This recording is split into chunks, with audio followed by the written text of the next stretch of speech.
I think we better get started. Good morning, everybody.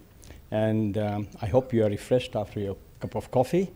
And really a very warm welcome to this session on geopolitics of commercial determinants of health and how this can influence the impacts of food, agriculture, and beverage industry on health. Here, the health which I'm using is much in a broader sense to cover both the human health and the planetary health. My name is Subhash Murzaria. I'm a senior fellow at the Texas A&M University on infectious diseases, emerging infectious diseases. I worked in Asia, Africa, and Europe, and my passion is One Health, and I've been promoting One Health as a basis for controlling emerging infectious diseases. We are hoping that today's discussion will bring into focus the dynamic interplay between geopolitics, CDOH, commercial determinants of health, and the profound impact on the nexus of the food, beverage, and agriculture industry. You can see there are a lot of layers on the subject, and so this subject becomes quite complex and probably, I would call it a pan-sectoral, multidisciplinary challenge. My colleague here, Philip, sitting here, I asked him to ask ChatGPT Pro to prepare a slide with some key points about commercial determinants of health and geopolitics. And this is what came out from the ChatGPT. So you can see the power of AI. I could have spent hours preparing this slide, though I could have never made it. So here is something that really covers the really so many different dimensions of the really geopolitics or commercial determinants of health. Geopolitics is not new. It is complicated and constantly evolving. As someone pointed out yesterday, the Second World War was just an important geopolitical event, followed by many new alliances that were being formed, including formation of very important institutions like the United Nations and NATO. Well, the world has changed significantly since then. Today, we find ourselves in a world undergoing profound geopolitical transformations. The traditional power structures are giving way to new multipolar reality, marked by shifting alliances and regional collaborations. The geopolitical evolution introduces a layer of uncertainty, a factor that deeply influences the way health is determined and delivered. In the coming year, over 64 countries, plus the EU, representing a combined population of about 49% of the people of the world, will hold national elections. The outcomes of this result will add an extra dimension to the unpredictability to the geopolitical landscape. The emergence of new leaders and the potential shifts in policy directions will undoubtedly ripple through our global systems, and particularly including those governing the commercial determinants of health, commercial determinants that shape our health. The food, agriculture, and beverage industry being inherently linked to economic policies and international trade. And this is not immune to these geopolitical winds of change. Trade agreements, geopolitical tensions, and the formation of new alliances can reshape the accessibility, affordability, and nutritional content of the food we consume.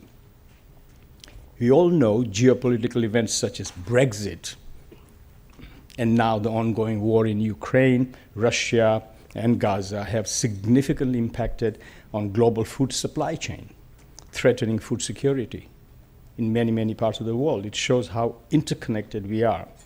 As individuals and communities, our health and well-being is intricately and intimately tied to these broader geopolitical currents.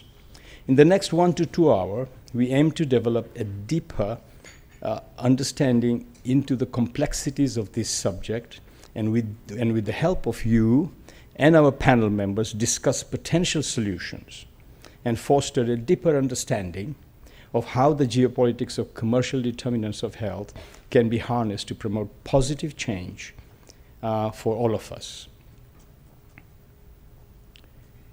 In this regard, I would encourage all of you to be actively engaged, and please feel free to make input and ask questions.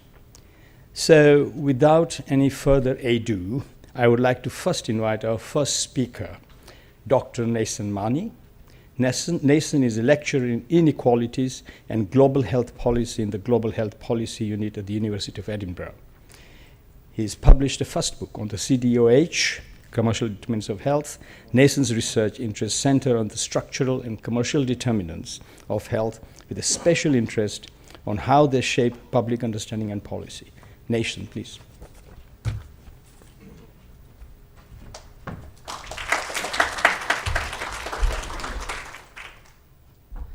Thank you. Wow, I'm quite tall.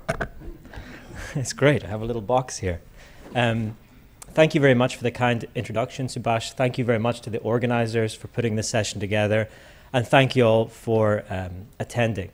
So to open this session, I just wanted to give a quick overview of two areas. First, I know we talked a little bit about commercial determinants in the opening session, but to kind of explore the origins of commercial determinants and how they are situated in our notions of health. And from that then moving upstream and thinking about the implications for geopolitics, just to start thinking about this as we move into the other panelists' presentations. And I think, to my mind, this is just an evolution of an inquiry that's been going on for some decades now, which is, what is health fundamentally? What is shaping health? What is causing the gaps in health outcomes that we see? And even though these are still the images we find if we Google health, we know to a large degree health is shaped by conditions outside healthcare and medicine, right? This is something we know. We know that health is to a large degree shaped by the conditions in which people grow, work, and live, the availability of healthy foods, the quality of clean air, the resources and opportunities that we are afforded, the wealth of our parents, our access to education, and so forth. And these are, as you know, known as the social determinants of health, right? And there's been work on these for the last couple of decades. But there's an increasing understanding that these determinants of health aren't just shaped by government action. They aren't just shaped by communities, by individuals, but they're especially in an era of increasingly consolidated global commercial actors and sectors, particularly in the context of food, alcohol, and agriculture. They have the power to influence all aspects of the social determinants of health, not just in the manufacture and sale of unhealthy products, right, which is at the bottom here, the societal cost, lost productivity, but also through shaping social norms in areas like social marketing, digital marketing, influencing availability through trade deals, influencing regulation and deregulation, externalities like climate change and pollution, lobbying, political funding. I think it's notable when we think about yesterday and the role of the potential US general election, the US presidential election. At the last US election, fossil fuel companies spent about 5-to-1 ratio with political donations for Republicans versus Democrats, among the largest, just to give you a sense of the link between commercial and political drivers of health. And there's now a growing understanding of the relevance of commercial determinants emerging in global health, that this is a force that we need to bear witness to. This includes interest from the WHO, coalitions among advocacy groups, emergence of research groups and communities. There's increasing research outputs, including reports and policy briefs. And this, most recently, this is crystallized in an upcoming global report by the WHO on commercial determinants, on books, and on press coverage, which is starting to explicitly acknowledge some of the parallels in commercial strategies between, say, tobacco and fossil fuels, or the alcohol industry.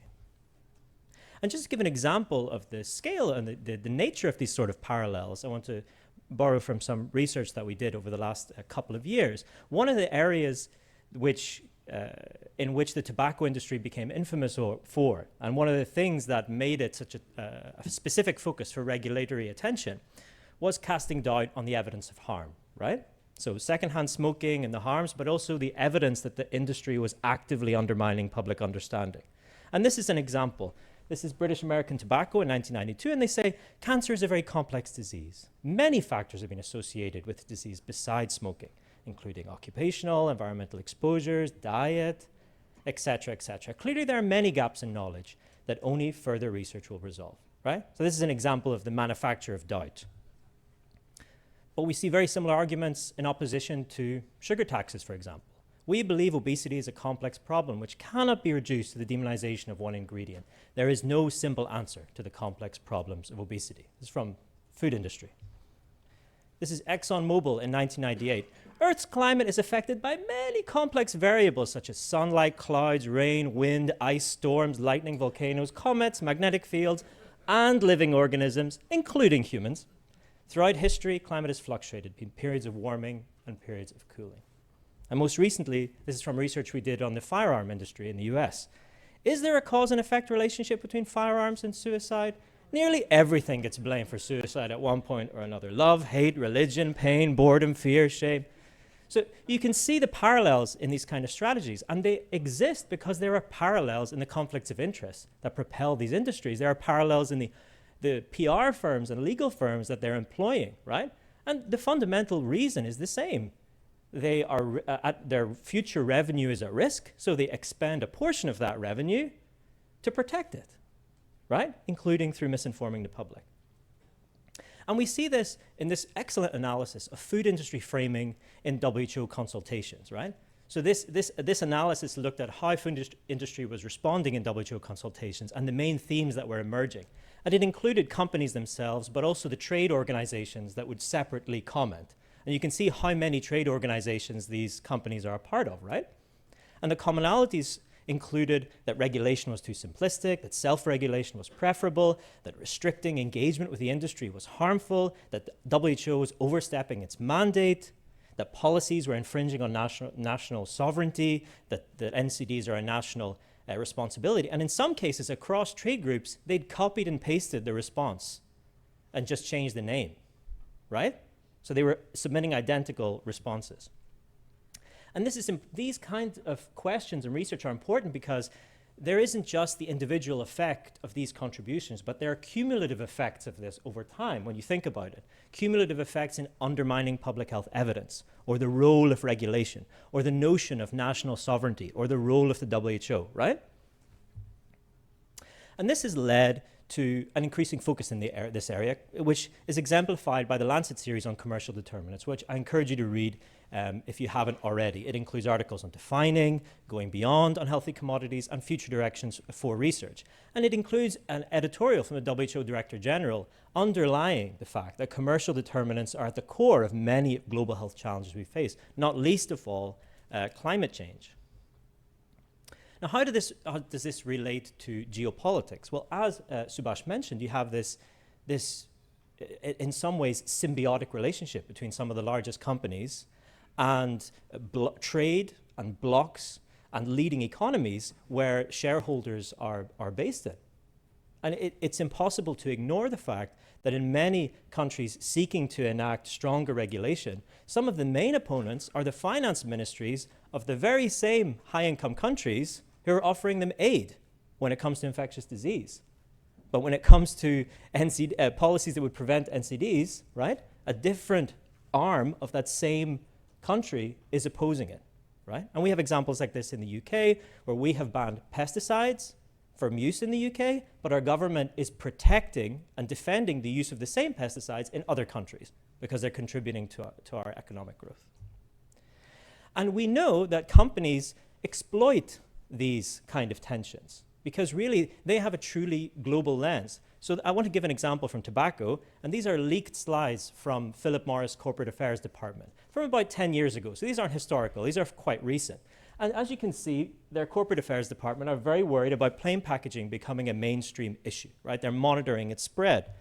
And this is their components of a preventative plain packaging plan. To give you this is just them, they're presenting it.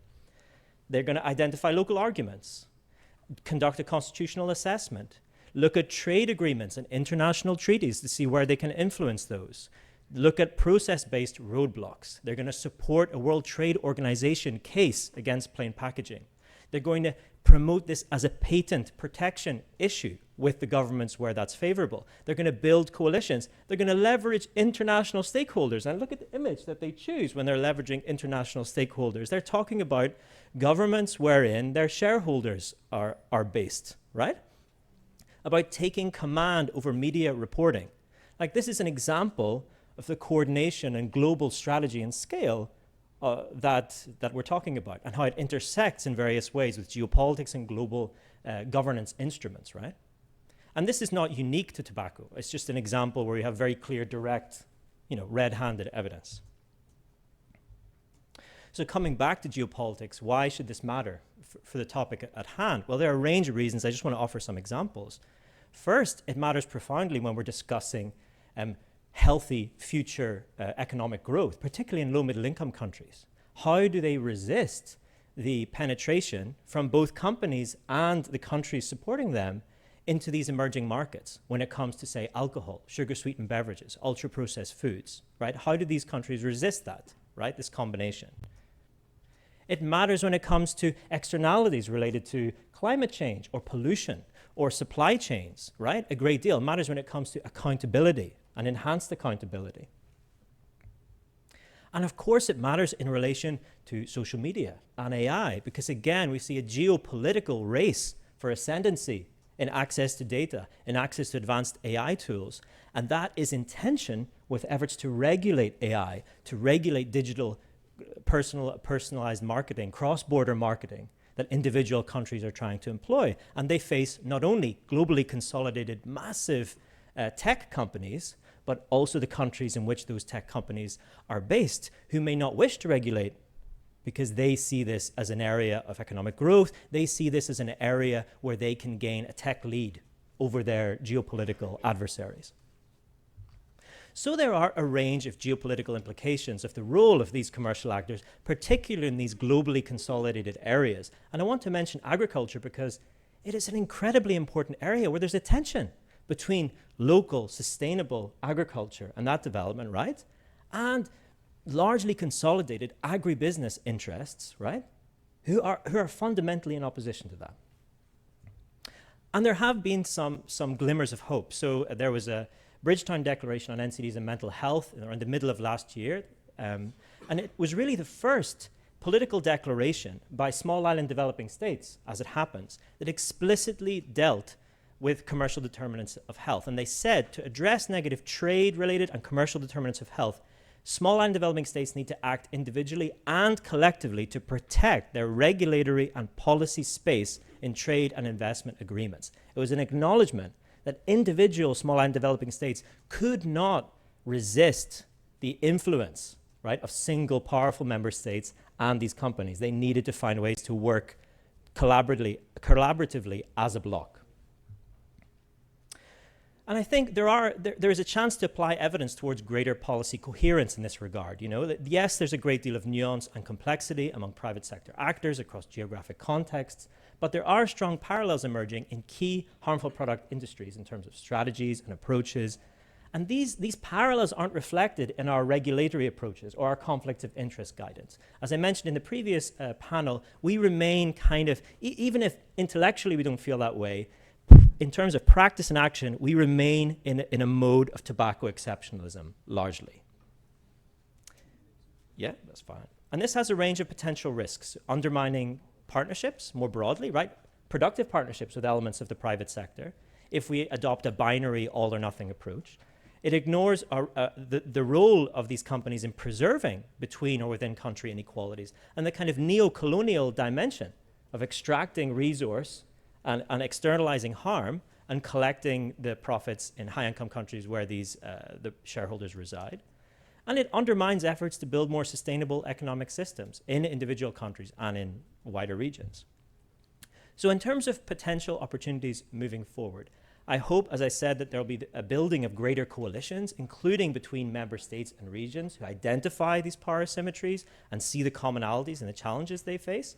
Hopefully, there's increasing development of tools, including by WHO through the global report and other instruments, to aid member states in assessing the impact of commercial determinants at regional, national, and subnational levels, and that this will include moving beyond unhealthy products to helping them widen access to essential goods and services, to making common arguments about approaches to taxation, approaches to regulation, building more equitable trade and IP frameworks, and monitoring cross-border externalities in more coordinated ways. So I'll end there. Thank you very much for listening. I really hope to learn from you guys in this presentation as well as from the other panelists. Thank you. Thank you.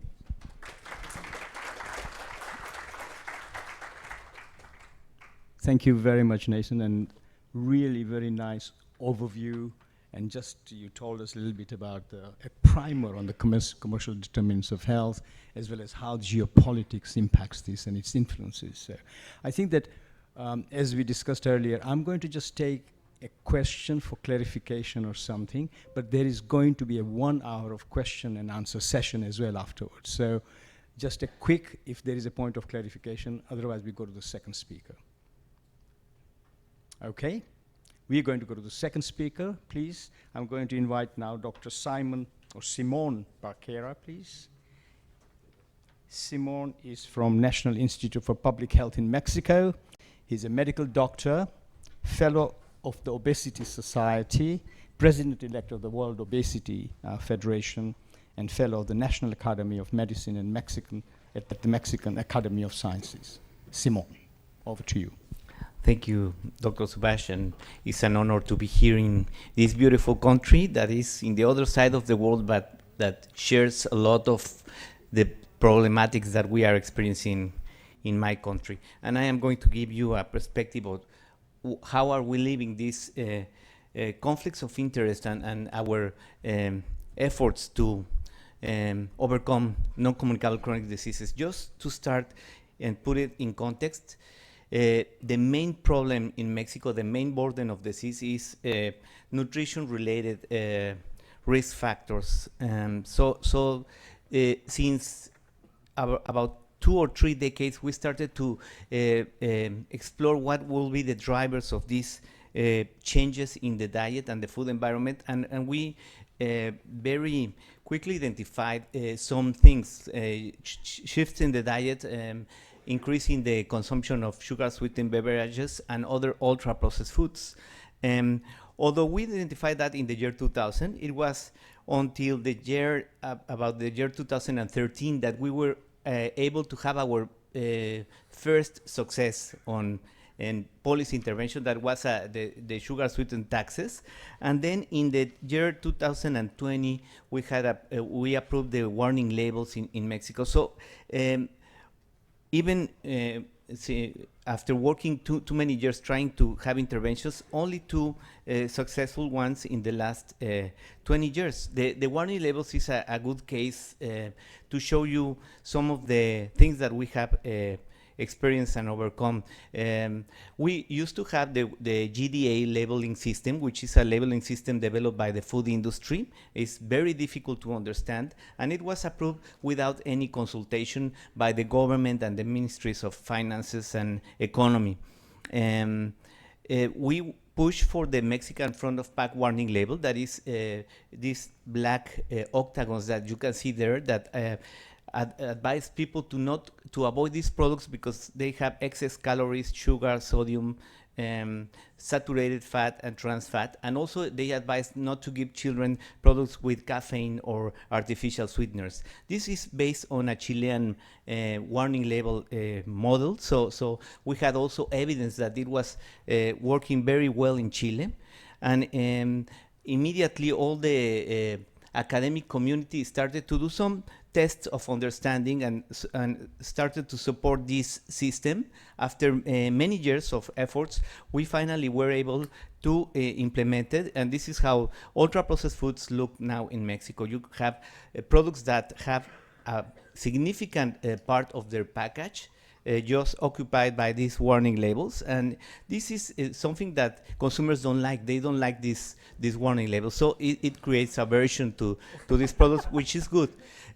Some of the complaints of the industry were like, no, this is too ugly. We need to change to do another type of warning label symbols, and we know the purpose is that they should look ugly.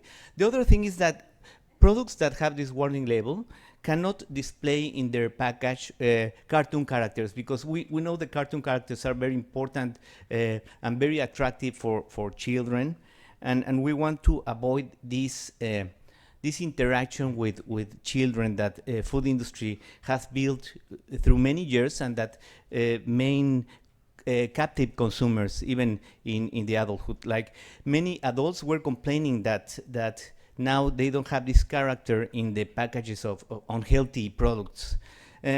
So the junk food industry had some tactics, as you have seen, and we can classify them in the 4Ds, like delay, as asking to have more time to develop, to clarify concerns, or to develop evidence, or to discuss this policy. Also divide, saying that other systems around the world are much better to inform consumers and take healthy decisions.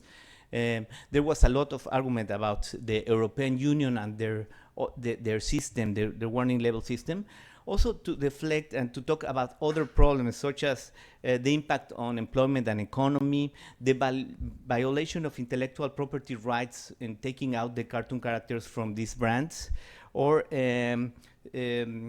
that stigmatizes products and their consumers. And finally, deny, saying that there is no evidence that the warning label, the previous one, was not understood, or that there is no evidence that marketing to children affects food preference, which we had to demonstrate. The junk food industry basically deployed all known tactics to avoid and stop this regulation, following the playbook of the tobacco company. So they had the high-level meetings, intensive lobbying, media campaigns, interference in discussion of the norm, international trade tactics, and the Supreme Court procedures that we are still having right now.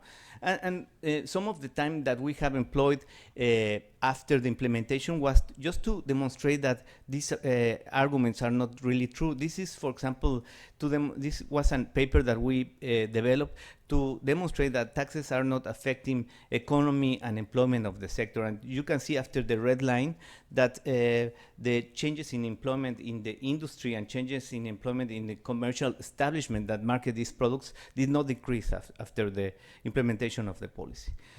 And the other one is, they say this is an idea, a crazy idea of Latin Americans. So there is more evidence needed to adequately implement a national policy. You don't see this kind of warning labels in the US or in Europe. So we developed a number of committees, basically Latin American committees of countries that have similar experiences, like Chile, Peru, and others that were attempting, like us, to implement warning labels. And we started to share our papers, our research papers in high-impact journals, showing a good understanding of this initiative, or lack of understanding of the previous warning labels. And this was very helpful. We have an important response from the World Trade Organization. As you can see here in the webpage, Mexico is under the technical barriers to trade concerns of the World Trade Organization, and there was concern by the European Union, United States, Switzerland regarding the implementation of these warning labels, and we had to respond, like a committee from different universities and institutes was responding to these concerns by the European Union that were basically that the warning labels were not justified. I want to tell you that in many Latin American countries now, there are a number of policies that have been implemented, and there is a lot of collaboration. So we are watching a domino effects, where when one country implements a policy, it immediately disseminates the experience, the research, the results, and even the concerns and the pushbacks. And other countries are starting to implement very quickly these same policies. So these are not all the countries in Latin America, but you can see that many are implementing these policy toolkit to prevent non-communicable chronic disease, and this has been a successful model. Like we have immediate communication, civil society is very well connected, and we are also we have learned that there are windows of opportunity in the different countries, and we go and support them. And this is a graphic by the World Bank, and you can see that things such as the soda tax, after implementation and evaluation in Mexico, are now present in more than 40 countries. So it is working. This kind of experience is working. This is another example. Once the warning labels were approved, US tried to postpone the implementation for 2 more years, saying that industry, the big corporations, need time to adapt and to develop the labeling, etc., and research resources. And it was not approved. And in fact, just after 1 month of implementation, many of the companies started to declare that about 60% of their products have been reformulated, and the labels were new. So again, we proved that these claims by industry were not true, were fake. Also, a release of emails from Nestle with the government of Switzerland was documented recently, and it showed that Nestle was, through the government, trying to stop this warning level. So we started to receive lots of requests from many countries, from the embassies, from Ministry of Finances of developed nations, from United Nations agencies, trying to stop this initiative. One of the good responses that we have was internal. It was like a position statement from 3 national institutes, 30 high-level researchers, and more than 30 civil society organizations, saying that the North America Free Trade Agreement should not sacrifice the health of Mexicans. And this was published in many newspapers, and then it created a lot of awareness. So news reporters were looking for this publication and for the leaders to have more information. And this was a very good counterbalance to the initiative of the industry. And since then, we have been able to approve it. It is already implemented, but we still have more than 200 legal actions from junk food industry, mostly transnational companies, that are attempting with different arguments to stop these regulations. So one lesson that we have is that it's not enough to pass the initiative and then go and look another initiative to add to the policy kit. You need to permanently defend all these accomplishments, because they will also look for the window of opportunity to remove it if they can. So the next steps, and with this I am going to close, is we think we need to remain developing evidence for new policy strategies to prevent non-communicable chronic disease, but we also need to protect and update the successful policies. For example, our soda tax was very innovative 10 years ago, but it's now 10%, and I learned just in this conference that we have in India 6% soda tax, in Colombia is 25%, in Saudi Arabia is 50%. So, and we are one of the highest consumers of sugar sweetened beverages, so we really need to increase the soda tax. We also need multi-sectoral collaboration for the food system transformation, and this is a very good point. Also mentioned that there are many possibilities of combining agricultural policies and policies with policies to improve the food environment, to reduce plastics in bottles of sugar sweetened beverage, or to reduce intensive agriculture when it's damaging the environment just to produce high fructose. And finally, we have learned that the main barrier for implementation of NCDs, as it has been mentioned here, is industry interference. So I think one of the next steps in our research center, which is a nutrition research center, is just to raise awareness and research on commercial determinants of health as one of our purpose, because this is basically addressing the main barrier. And I just want to finish by showing you a picture of the institute in which I work.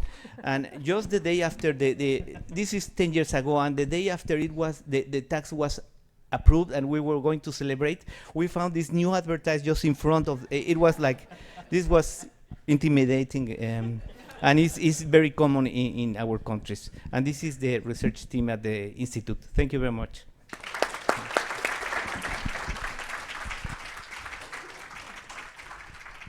Simon, thank you very much for this very beautiful example of the power of research evidence to push back into the power of the commercial industry.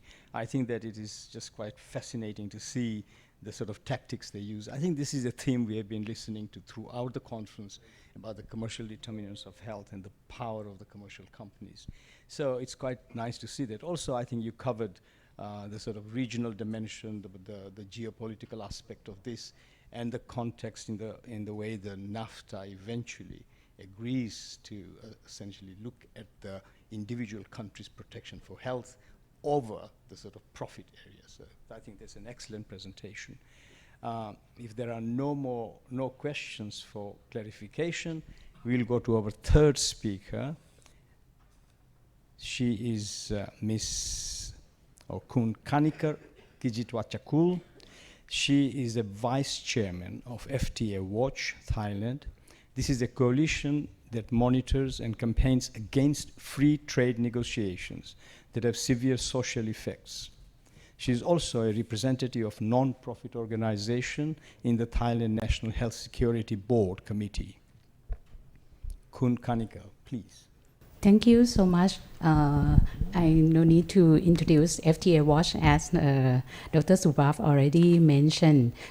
We is a coalition of activists from academic institutes, independent organizations under constitution, NGO, and various network of people organization was formed since year 2003. First of all, I would like to start my presentation with Taiwan. Talking about geopolitics, one place on earth that inevitable to mention is Taiwan, standing between the big two supernations, China and the US. Taiwan have faced several geopolitics on health.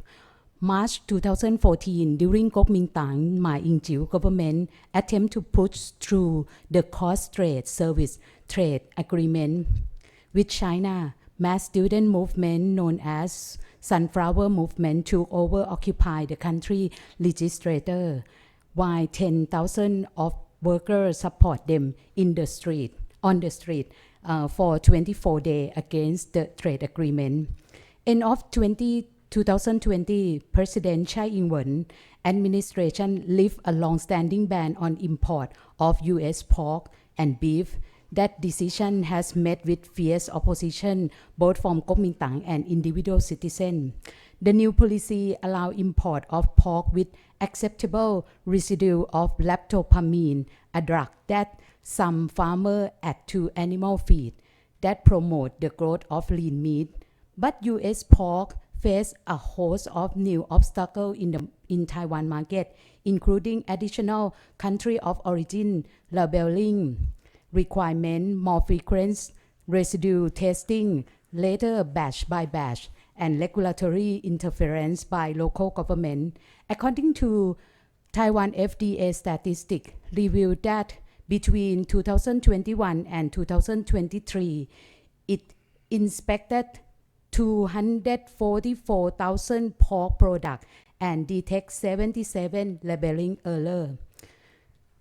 Coming to Thailand. Thailand is not Taiwan. Our impact of geopolitics is not deadly as in Taiwan. However, our government and regulators are not that strong. 2004, Thai-China FDA early harvest on fruit and vegetable started. 3 years later, implementation. Department of Medical Science under Thai MOPH inspected very high agricultural chemical residue in Chinese fruit and vegetable. More importantly, some of that chemical substance has been banned of using in Thailand.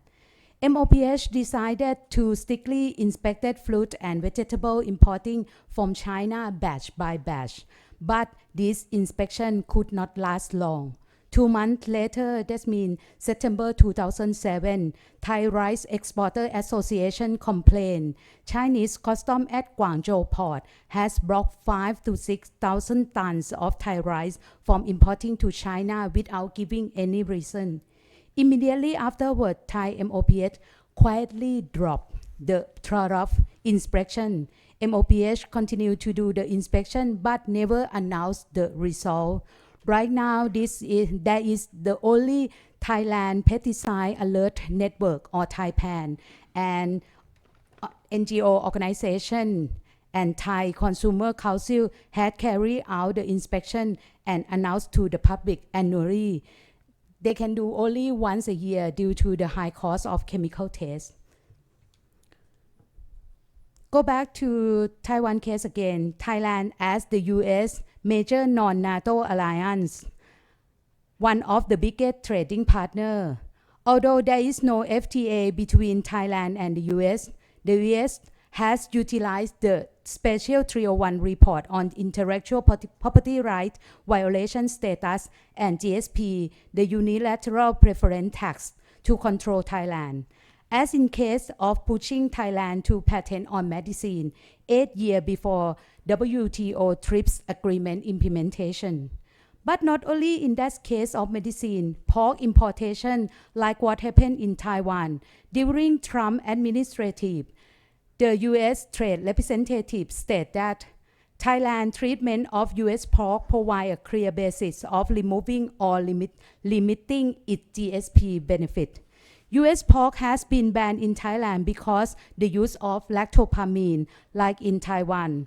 Lifting the U.S. pork ban may mean sacrificing the health of Thai consumer in exchange of 4.2 billion trade deal, according to the Swine Raiser Association of Thailand. The campaign against the lifting of the ban resulted from the working of the Swine Raiser Association of Thailand and consumer organization. Later, the Thai government, relying on study funded by Thai Research Fund, claimed that there is not enough evidence to prove the drug is safe for consumer. As Thai consumer consume organ and other parts of swine, not only lean meat, so not accept the trade coercion. However, that's just only a few good examples. Thailand is heaven of street food. I hope that everyone here, you are not just only in the meeting room, but already taste some of our street food. However, some of delicious street food is deep fried. That's not really healthy if you consume too much. 2012, in Thailand, the National Health Assembly issued a resolution on food safety, aware that deteriorating cooking oil is health hazard that can cause cancer and blood pressure. Thai FDA not allow using magnesium silicate or tar in filter used to purify cooking oil. 2016, FDA tested street food and chain restaurant and found out that the U.S. fast food chain KFC show chemical use in the cooking process on its restaurant. This time, the pressure come another form. Many notice letter from international legal company on behalf of the U.S. company that produce magnesium silicate state that Codex allowed to use as oil purifier. If Thai FDA is not allowed, it might face legal challenge. Although the lifting of the ban of chemical oil purifier has been opposed by several stakeholders of National Health Assembly, later FDA quietly allowed the big chain fast foods to use it. But there is no report on close inspection of good practice of using the chemical in the chain fast food. Last but not least, actually this is not the last, it's just the second last. Please allow me to say that it's not only the pressure of the big country, but it's also the big business and Thai military government. After the year 2011 nuclear disaster in Japan, there was no any country importing fishery product from the area, Tohoku area in Japan, although the Japanese government diplomatically afford. 2014, there was a latest coup d'etat in Thailand. Japan is one among a few countries except Thai military government. There was a proposal from Big Agricultural to ship inspection of import food from Thai FDA to Thai Ministry Agricultural. Finally, proposed law is blocked, but there was an administrative order instead. One day in 2018, there was a big news around the world that Thailand is the first country to receive shipment of fresh fish from Fukushima. Thai Department of Fishery under Ministry of Agricultural state that according to its dossier, there is no any problem. According to its dossier, there is no any problem. Foundation for Consumer in Thailand has launched a campaign disclose name of 12 Japanese restaurants serving sushi and sashimi with those fish. Eventually, the fish shipment was dropped. The Foundation of Consumer challenged the administrative order to ship the import food inspection from FDA to Ministry of Agriculture in administrative court.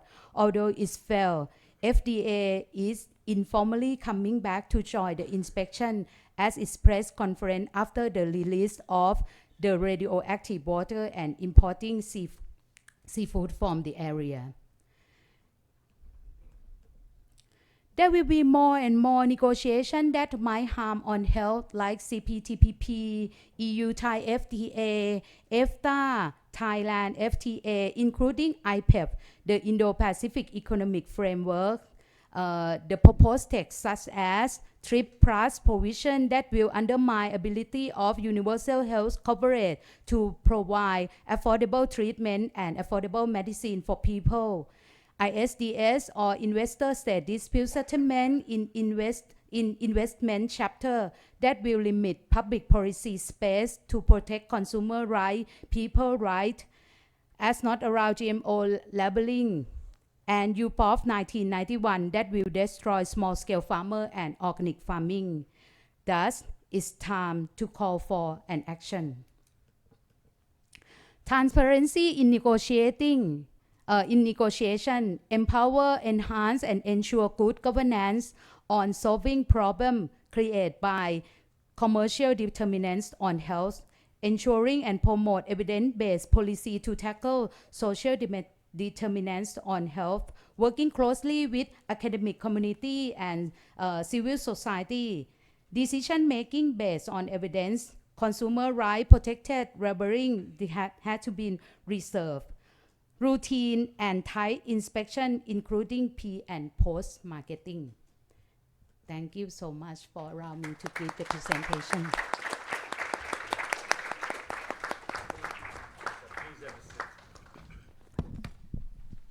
Thank you, Kun Kanikar. I think again we see the power of governments and the sort of collaboration between the big powers and the national governments and commercial companies to bypass and just ignore the health of people as a whole. I think you gave examples of Taiwan, US, and Japan, and some of the case studies, and I think it's quite fascinating. But also to hear about the power of activism and pushback, from the consumers as well. So quite an interesting set of case studies that we can discuss further. Any question from the audience with any clarification? Okay, so then we're going to go to the final presentation of this session, and then we'll move into general discussion and panel discussion. So I'd like to invite Dr. Purnima Menon from India. She is a Senior Director of Food and Nutrition Policy at the International Food Policy Research Institute, based in New Delhi. She's also a Senior Research Fellow, and previously was the theme leader for South Asia Nutrition Program at IFPRI's Poverty, Health and Nutrition Division. Purnima, welcome. Thank you. Thank you so much, Subhash, for that introduction. And thank you to PMAC for the invitation to be here. Yesterday, I was asked, when I told someone I work with the International Food Policy Research Institute, I was asked, what are you doing here? So I think I'm going to start my talk with that, but what I want to do is to hopefully end with assuring you of the importance of connecting the dots between food systems and nutrition. They lie very much at the very complex intersection of geopolitics and the commercial determinants of health. Okay, so why are we here? Why am I here? As someone who works at a research institute that is predominantly focused on agriculture, food security, diets, nutrition, and climate change, to engage with all of you, primarily an audience of people involved in policy and sort of shaping the world of what happens in health. Well, as Simone shared with you all, diet is a top contributor to health outcomes everywhere and for everyone, at every age. Through our life course, we know the importance, and we have plenty of evidence now from the global burden of disease, but also from many, many other areas of work on how important it is. So I think there is no health transformation for this world without food systems transformation. That's something that I think we have the evidence on, and we think we have to make much stronger links with this community. Second, I think as you'll see, the case studies that we have to offer on nutrition, food systems, and agriculture offer tremendous insights into how geopolitics, commercial determinants, and equity play out and intersect over time and across sectors. The case study that I will speak with you about is breastfeeding, which thankfully the last three speakers have not fully engaged on yet. So I hope to offer you a little something new in the context of breastfeeding. And in doing that, I'll refer primarily to a Lancet series on breastfeeding that we published in 2022, which was led by a wide range of authors, one of whom is in the room here today. So I hope I'm also representing the series in doing that. I'll also speak a little bit about the food system and then end with sort of broader issues of the importance of focusing on political economy. All right. So the Lancet series, we had a first series that I was not involved in that was published in 2016. At the time that came out, I was evaluating the impact of large-scale efforts to support breastfeeding around the world, an initiative called Alive and Thrive, also represented in the room today. And through the work that we did on that evaluation work, I got to see the impact of the political economy surrounding breastfeeding in the three countries that we were doing that evaluation work in Bangladesh, Vietnam, and Ethiopia. And then it was a real privilege to be connected to this larger team and this larger community working on promoting issues related to breastfeeding around the world, and to be part of the second series where we really leaned in on market forces and the political economy surrounding market forces in the context of breastfeeding. I think, again, Nathan, this issue of framing of the problem was such an important thing that was, that came out in the first paper in the series, which is titled Breastfeeding Crucially Important but Increasingly Challenged in a Market-Driven World. And what we find there is that the commercial milk formula companies are really focused on reframing what is normal infant behavior in the first few months of life, fussing, sleep challenges, etc., as problematic, and that reframing as problematic is a key marketing strategy. It taps into the psyche of new parents, and frames normal maturing behaviors of infants as problematic, and of course offers a product, which is commercial milk formula, as a solution to that problematic situation. And so in a sense, it's about selling peace of mind, and it's done through a wide range of pathways. So in the second paper itself, what we document using evidence from really around the world, this is very, very robust evidence demonstrating that the marketing of commercial milk formula actually deploys an entire system to capture not just just parents and their consumers, but to capture a diverse range of communities, medical communities, policy communities, companies, parents themselves, and also to capture science and policy, right? It's multifaceted. This is the marketing side of things. It's multifaceted, it's sophisticated, it's agile, it's extremely well-resourced because it's using the money that comes in from the profits of the sales, unlike what the public health community has to do, which is rely on funders to decide to be interested in a topic and fund us to do these bodies of work. And at the core of it, it's resourced in a sense to turn the birth of an infant and the care of by parents of that infant into a business opportunity, right? The result of this and the core of this is the increases in sales of commercial milk formula. Now, as I mentioned, there are diverse bodies of research that are demonstrating the interplay of commercial interests, trade, lobbying, and money that were documented in the third paper in the series. And at the end of the day, it really forces one to reckon with the evidence. I mean, these are not advocacy papers. These are papers that are really based on the evidence that has been accumulating over the years and is extremely well aligned with the evidence that we've heard from how the tobacco issues played out, how the marketing of ultra-processed foods and beverages plays out. And geopolitics does lie at the core of it. So where does geopolitics fit in with this? I think if you really lean in and say, if you take a comprehensive understanding of marketing tactics, it really highlights for us where the geopolitics fits in, right? It isn't just about the advertising and digital, which is in the right side of this. That's what we typically think of when we think about marketing, but that's not how it plays out.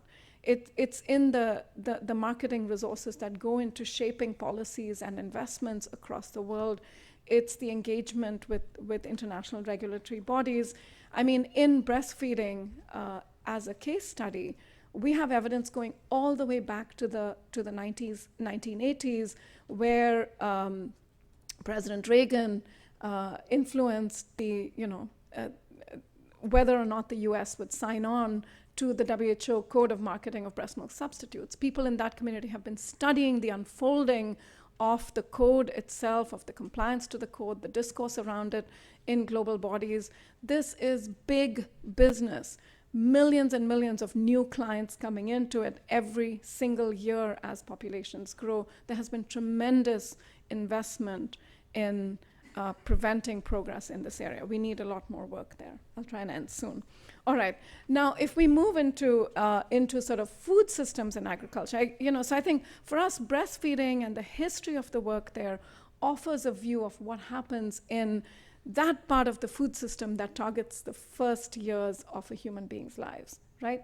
And we learn from that the kinds of things that are necessary as we think in a much broader food systems frame.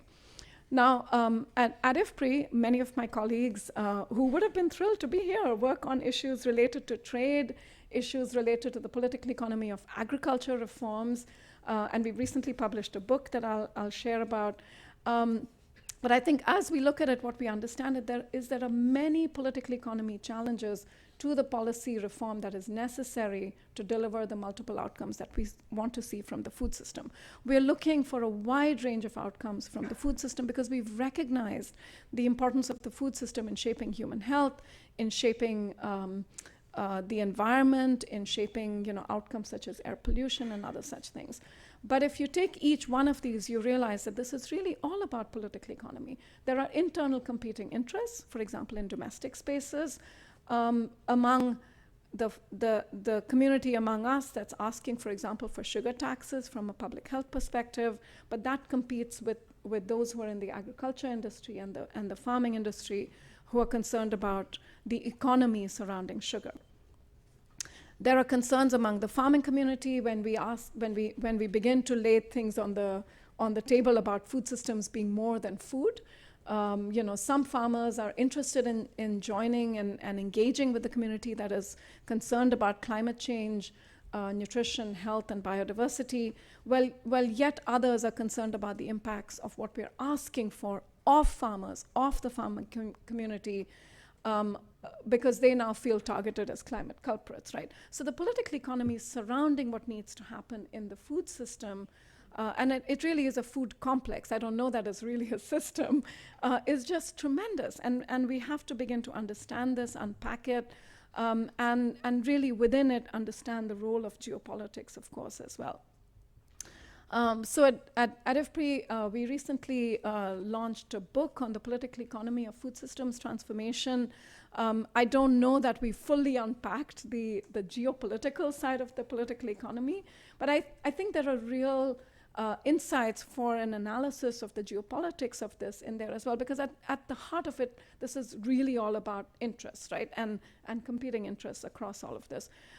So we need, for example, to reconcile a wide range of trade-offs, given the number of people and actors in the system, but we really need to lean in on whether that those trade-offs are about interests, values, or ideas, and depending on what they're about, especially when they're about economic interests, we know that that's going to trump any issues around values and ideas.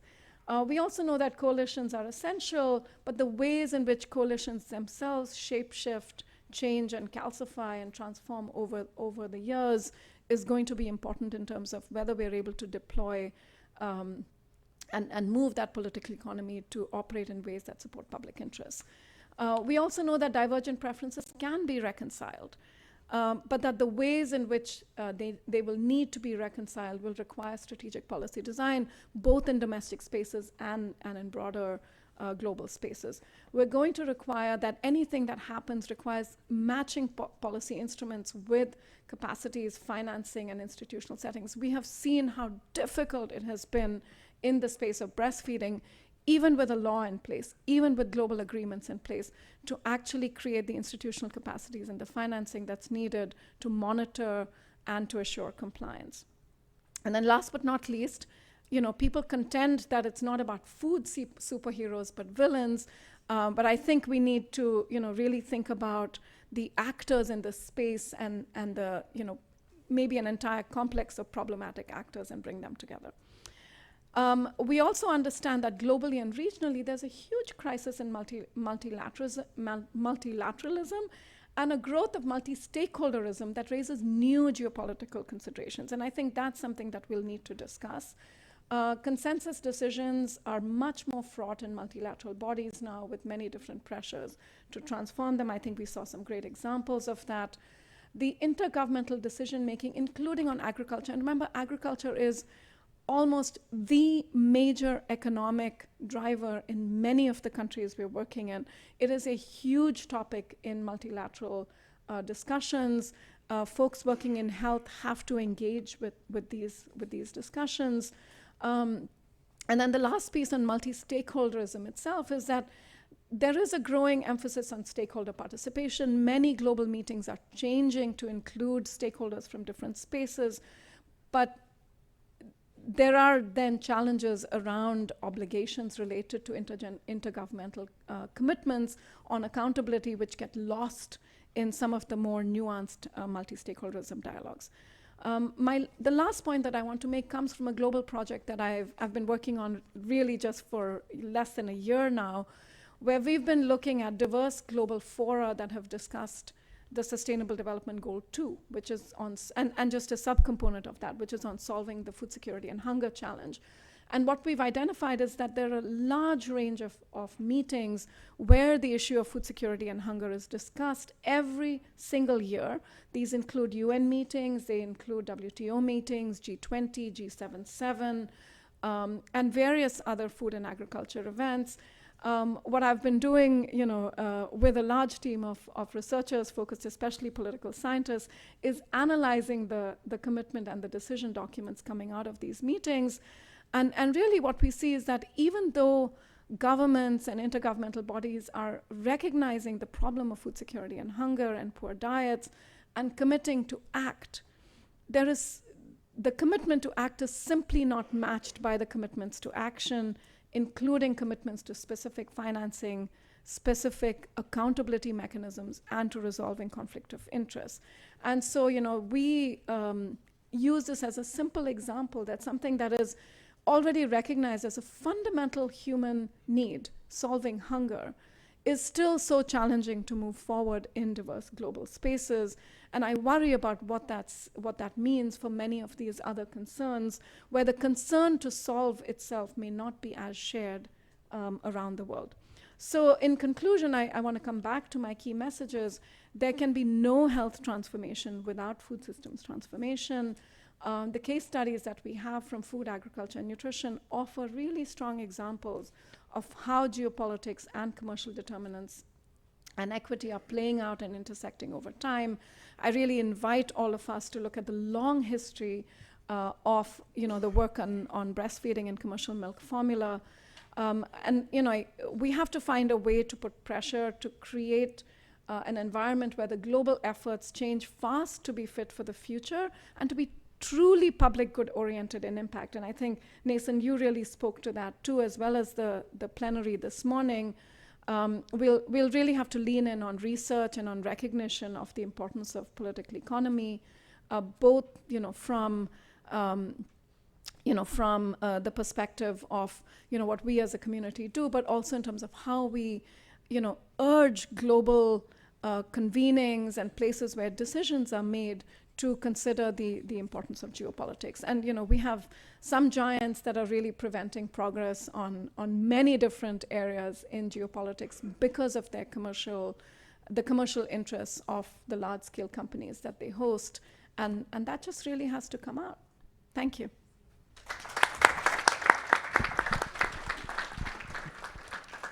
Purnima, thank you very much for this excellent presentation. I really like this idea, diet, what we are made up of.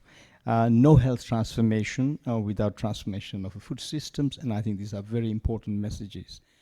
I think you brought in a lot of dimension related to the agriculture sector. I think that's what we hadn't covered very much in the other presentations. So apart from food and beverage, you got this agriculture industry and the importance of agriculture industry in overall and how the geopolitics plays part in this.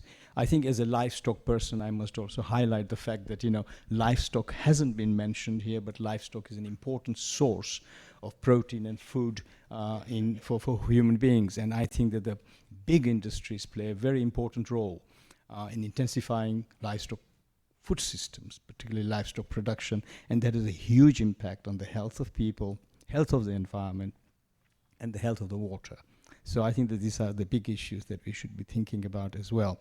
I think the other issue, which is to me quite important, is the crisis in the multilateralism, at the same time emergence of multi-stakeholder holder groups.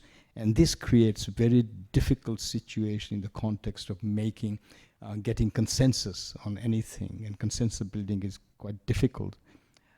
So I think we have covered now quite a lot, the whole breadth of geopolitics and its influence on commercial dynamics of commercial determinants of health with 3 different sectors.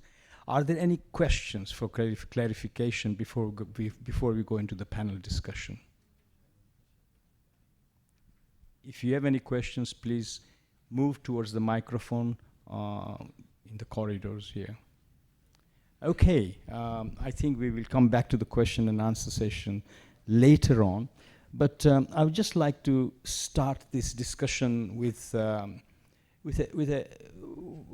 question to Nathan and perhaps Simone. I mean, we have this new order of multilateralism and geopolitics around the new alliances that are forming. And for example, we got the African Union, which is emerging as an incredibly powerful force. They have got free trade agreements among themselves. We got this BIMSTEC. This is a new alliance where we have got SARC that hasn't been functioning for a long time, has completely separated and fractured, and now we've got a new alliance forming. You've got G22, you've got BRICS, and all these organizations. How are these impacting on the commercial determinants of health? Nathan. Sorry, Simon first and then Nathan. Well, thank you. I think in the case of Latin America, it has impacted a lot. the collaboration between Latin American countries has in health and in the determinants of health and the food environment has been organic. It's not like some government or United Nations organized the collaboration. Obviously, we receive a lot of support from some agencies like UNICEF and PAHO, the Pan American Health Organization, but also we have pushbacks from WTO and from UNESCO and other agencies. But I think what has been working a lot is we share the same language. We have social media, and we have social networks that facilitate a lot the interchange of information between the actors pushing for these health interventions. And we are learning that support or the case studies for these changes that we need is not going to come from developed nations. And we are even now watching this. We can have like technical advice, but we will not have the case studies from developed nations, because I think these companies are even more powerful. Thank you. Okay, thank you. What about Nathan? We will be coming back to you very, very soon. I know there is a big queue here. Yeah, to be honest, I don't know if I could improve on that answer, so I'm very happy to expedite us along, if you like. Well, yeah, we got some time here, so we can take time to explain and expand on issues that you want to highlight. Perhaps, would you like to ask a question, please? Please introduce yourself and then your question. Yeah. Good morning, good afternoon, everyone. My name is Paul Lalvani. I'm from Empower School of Health. My focus has been in the area of pharmaceutical sector, procurement and supply chain. I've been in the public health sector for more than 2 decades. And if we go back 20, 30 years, the pharmaceutical sector was considered demonic, trying to always look after their best interests, and it was them versus us being public health side. Over the last decade or so, there's been a coming together, because they're both necessary. Without the pharmaceutical sector, without the biotech sector, we don't have the products, we can't create the necessary treatments, etc. Is there in nutrition, in food systems, in agriculture, is it just a zero-sum game in all aspects? Or can big industry, big trade, and public health come together in some way for a win-win? Are there some examples and case studies of this? Thank you. Thank you very much. Excellent question. I think that this is something we're going to be discussing anyway. So, any takers on this one? Purnima? Maybe take a few more questions. Okay, let's take a couple more, and then we'll just address them one at a time. Please. Great. Hi. Thank you. I'm David McCoy with the United Nations University International Institute for Global Health. And I want to come to the issue of the fundamental issue of power. And what we have are actors who use power to cause harm, and then we have actors with inadequate power to protect those who are being harmed. And one group of actors that I don't think we've talked enough about is the financial actors. We had someone from the bank speak earlier at the plenary session, but it's not just banks. We've got private equity, we've got index hedge funds, Vanguard, BlackRock, and State Street control $20 trillion worth of financial assets. And these are assets that are looking for double-digit returns on their investment and are causing untold amounts of harm and destruction across the world, across sectors. These financial actors are the ones that lie behind the growing oligopolization of just about every economic sector. They lie behind the aggressiveness of many corporate actors. And what we have now is really, it's not just commercial and corporate actors driving the problems that we face, but it's really financial actors that are controlling economic and political activity across all sectors. And it's really important to be mindful that these are not just economic actors, but these are political actors that are undermining democratic and public interest institutions. So what do we do about this? What do we do about the oligopolization, and what do we do about this incredible concentration of power and wealth in the financial sector. The second other group of actors I don't think we've perhaps discussed enough are private foundations, and the role of private foundations in promoting a brand of philanthrocapitalism that has created this merger between public and private. We saw with the COVID response very critical role of a private foundation actor in shaping the response to COVID in terms of how vaccines were produced and distributed globally. So do we need to be thinking a little bit more critically about their role, and in particular this model of philanthrocapitalism that has emerged over the last 10 or 15 years? All of this is connected to what we see every year with Oxfam's inequality reports.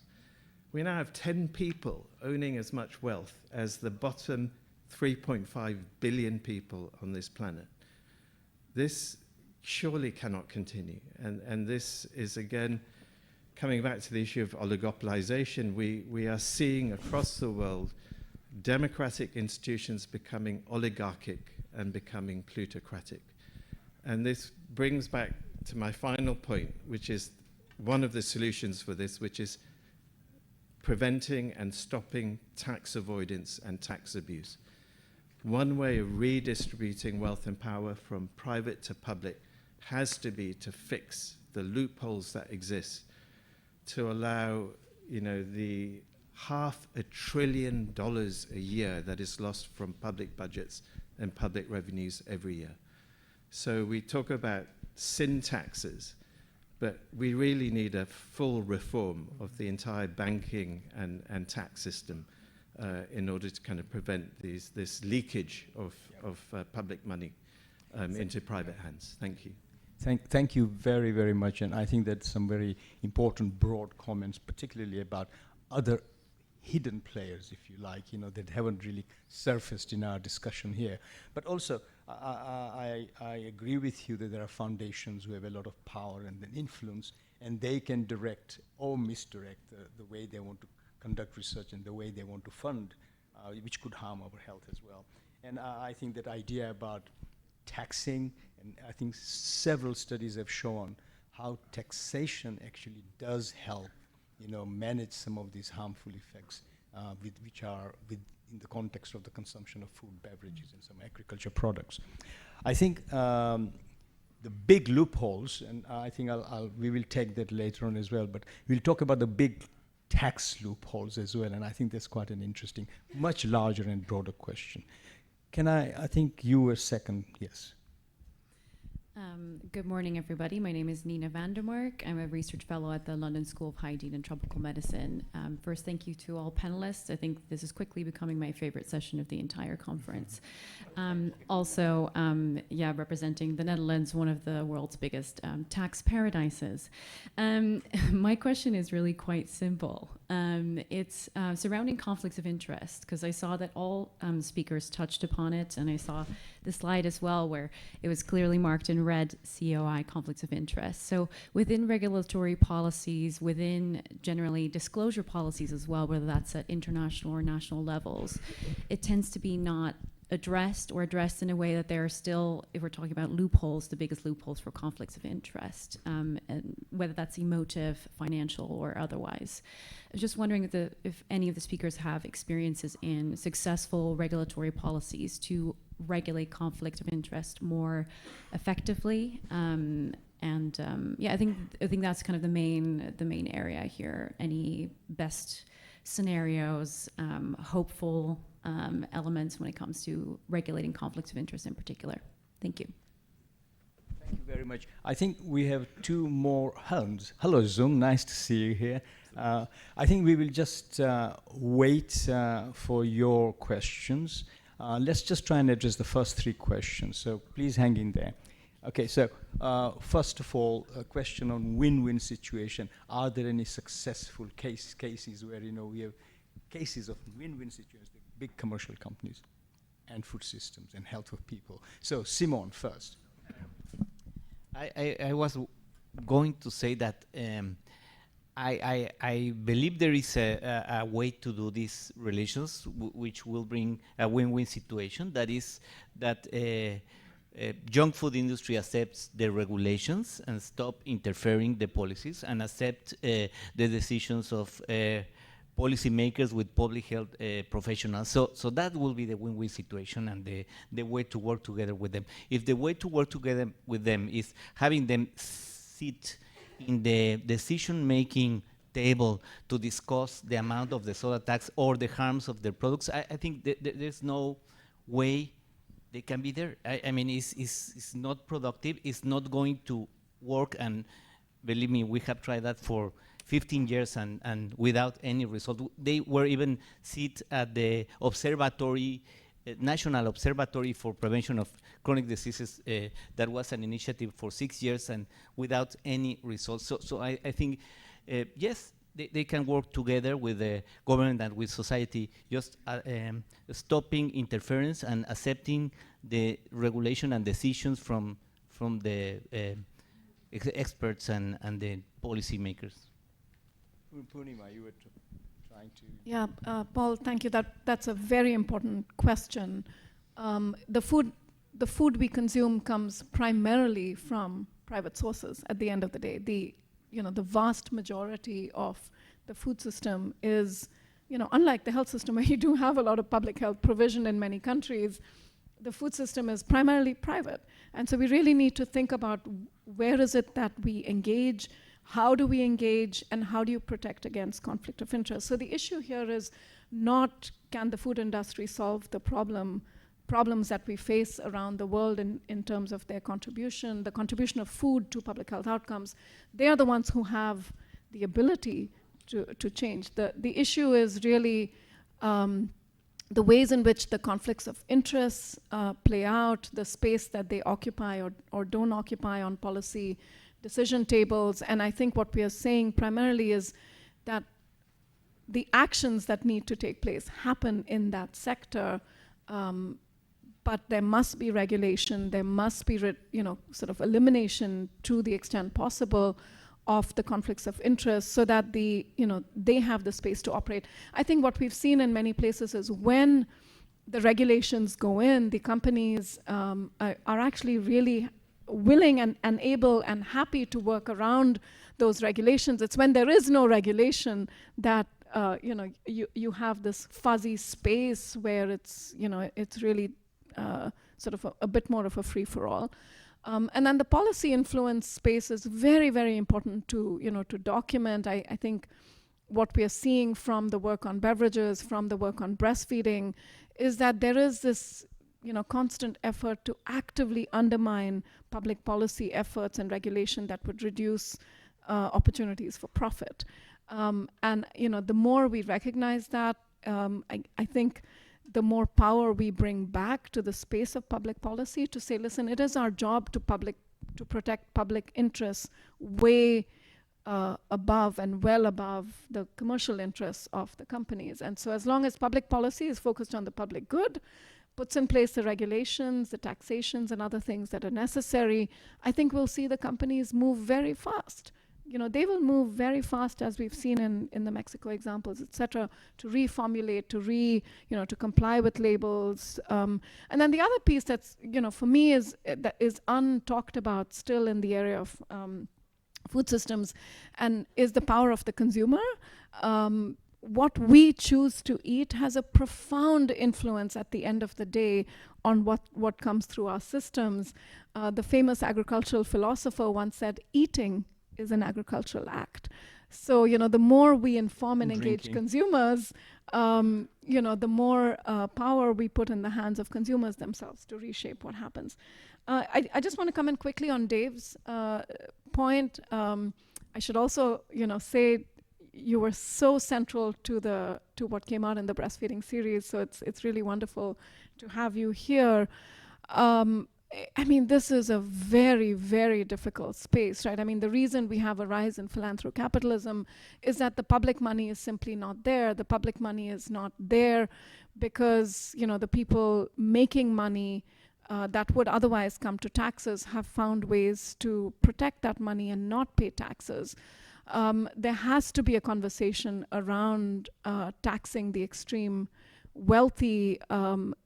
And I know some of that. I mean, I heard, I've seen some videos even of, some of the extreme wealthy at the World Economic Forum talking about the importance of, taxes again.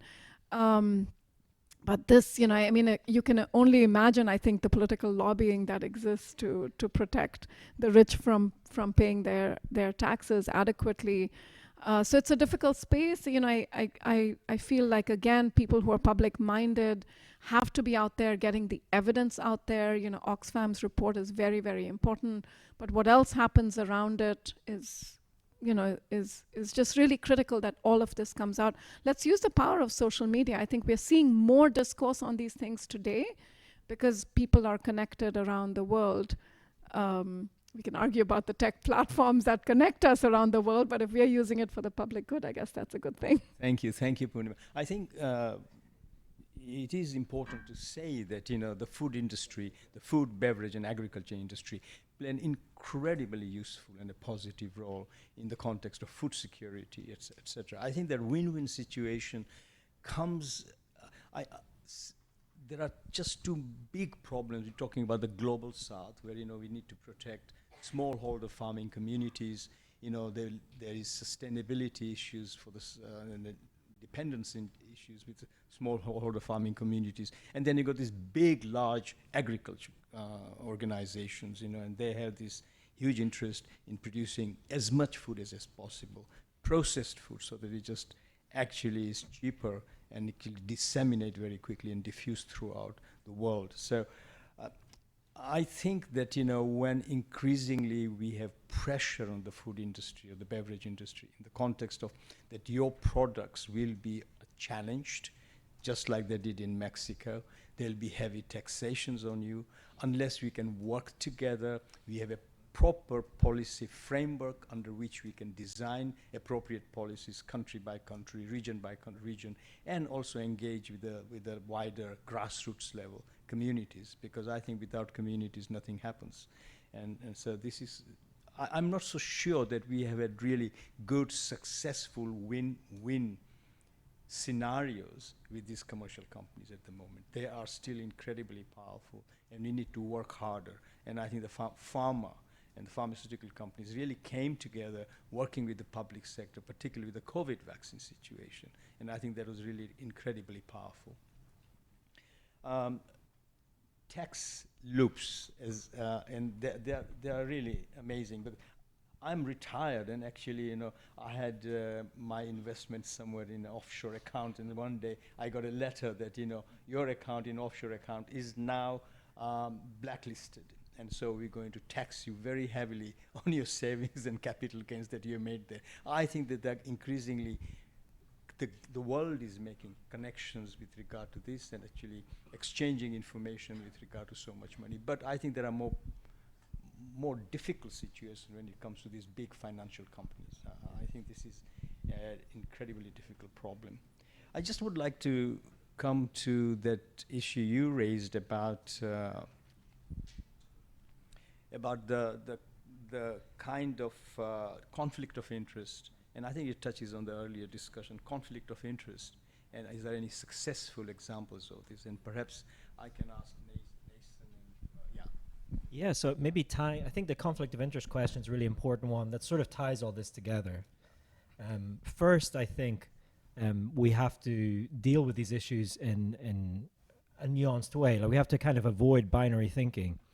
And that includes in relation to the pharmaceutical sector, I think. We shouldn't look at individual successful partnerships or in relation to access to essential medicines or access to AIDS treatments, to HIV treatments, as proof positive that, that across the board we are in alignment with the pharmaceutical sector, because of course we are not. And the opioid crisis happened after that. And actually, if you look at even COVID vaccine coverage globally, I doubt that much of Africa would feel that they have been particularly well served by the pharmaceutical sector. I think during COVID, there are quite a few countries who would argue that when it came to attempts to, COVAX, attempts to relax patent protections, they would say the same. And the pharmaceutical sector is a really good example of where, when conflicts of interest are managed well, and where there is a strong regulatory framework, when the industry is sort of domesticated to the public need, then it works very well, you know. And you can see the gaps from country to country, right? The same industry, for example, in the UK, which is not perfect, but you have collective bargaining on price, you know, across the whole of the NHS. You know, you have objective, fairly transparent assessments on cost effectiveness.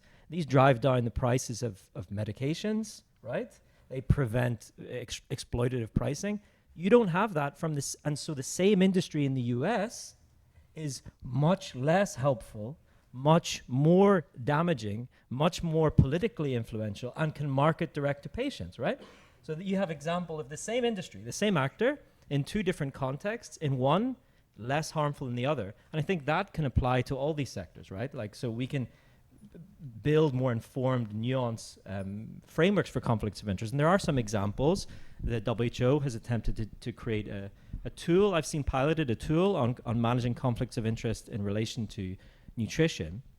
There are several academics who have been attempting to redefine conflicts of interest to take into account structural conflicts of interest rather than our focus on individual conflicts. You know, who have I received funding from, or my family, rather than what are the strategic interests of my organization, you know, and this kind of thing. So I think there's starting to do that, and I'm seeing increasing interest from member states at WHO level asking, you know, what training, what resources are available for us to train in managing conflicts of interest across the sectors. Yeah. I think, Kun Kanikar, I think you have had some very good experience in this one. Perhaps you could expand on that as well. But first of all, I would like to touch upon the issue of financial sector. Sure. Because as in case in Mekong region, financial sector has played a role in funding a lot of dams in Mekong regions. So it's destroy the food security in these countries like Burma, Thailand, Cambodia, and Laos. Before we rely on a lot of financial sector from like ADB, World Bank, but right now ADB World Bank has been some kind of regulate to do more sustainable. So right now the private banking in Thailand is the main supporter for this kind of destructive mega project. So I think this kind of financial sector needs to be regulated more sustainable.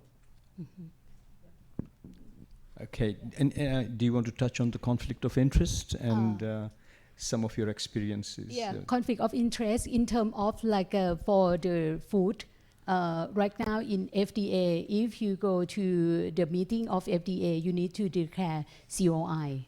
Yeah, and then for the one that have conflict of interest, you can give your idea, but the thing you can't. How can I say? It's like a vote for the resolution. But anyway, this thing I think the example of in Latin America that when the group of country working together, you not need get any kind of order of or an idea from the developed country, but it's different from in ASEAN. In ASEAN, there's a system of big country or developed country will provide technical assistance. So it's like a loophole that no one know what kind of technical assistance. So I find out that there is one kind of technical assistance by IP expert from the EU and the US for ASEAN. And then that one is from the big pharmaceutical industry. So I think this one is a kind of conflict of interest. And just a few, everyone know that in Thailand, the US Embassy has one position, is IP, it's called IP Special Envoy. It's just only 5 countries in the world that has this kind of position. Thailand, one of among them. So it has very high benefit in terms of pharmaceutical and IP industry in Thailand. Thank you very much. We had 2 additional questions, the 2 gentlemen standing there. So please. Sure. Hi, I'm Renzo Ginto from the Philippines. Great panel. There are 2 points that I want to raise. One is, I think we're very good in diagnosing the external landscape, the forces, the problems, the issues. I think what I'm not yet hearing about is how about the internal capacity and quality of government that is going to assume all these, challenges, burdens, now, for the longest time, we've viewed government as a convener, and now it seems it has to take certain sides, right, or a certain side on many different issues, whether it's on food or, alcohol, for example, and many other aspects. And unfortunately now, governments, weak, overworked, corrupt, easily vulnerable to lobbyists, and even within government, you're seeing now tensions between ministries. For example, in the Philippines, now the ongoing discussion is you have the Department of Trade saying the Philippines could be the vape manufacturer of the world, and the Department of Health is trying to counter that, right, with the evidence. So one is, how can we make sure that governments are ready for all these, commercial determinants, and build that capacity? And the second part, which is related, for the past decade or so, we've seen companies doing a lot of greenwashing. Yes. When it comes to, COPs, climate negotiations, etc. In the recent COP, health has become a central part of COP, and now everybody's doing health washing. All of a sudden, overnight, they're now doing something for health, not only for climate. How can we combat this new phenomenon? Thank you. Okay, thank you very much. I would request some very good questions. I think we're going to address them. Thank you very much. Let's try and keep the questions short, and then we can come for the second round of questioning as well. So you were number 2. Yes, please go ahead. Yes, I'm from Thai Health Promotion Foundation. It's another way to use tax of tobacco and alcohol to fund something to support health. So maybe your Ministry of Finance will not like it, but please go check out if you can do something like this. My question is to Dr. Ferrara. It's very eye-opening, very promising on the one sense to see this advanced measure, right? That we just hope to follow your footsteps in Latin America. On the other hand, looking at the 200 litigations and petitions that you have against your government, it's also a grim picture.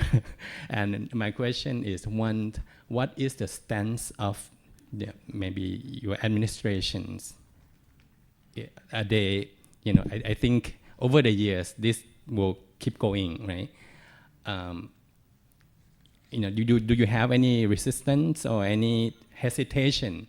And secondly, maybe to the just like a gentleman from the Philippines, between health sector and commerce ministry, for example, how do you harmonize, going forward in fighting every battles that you have?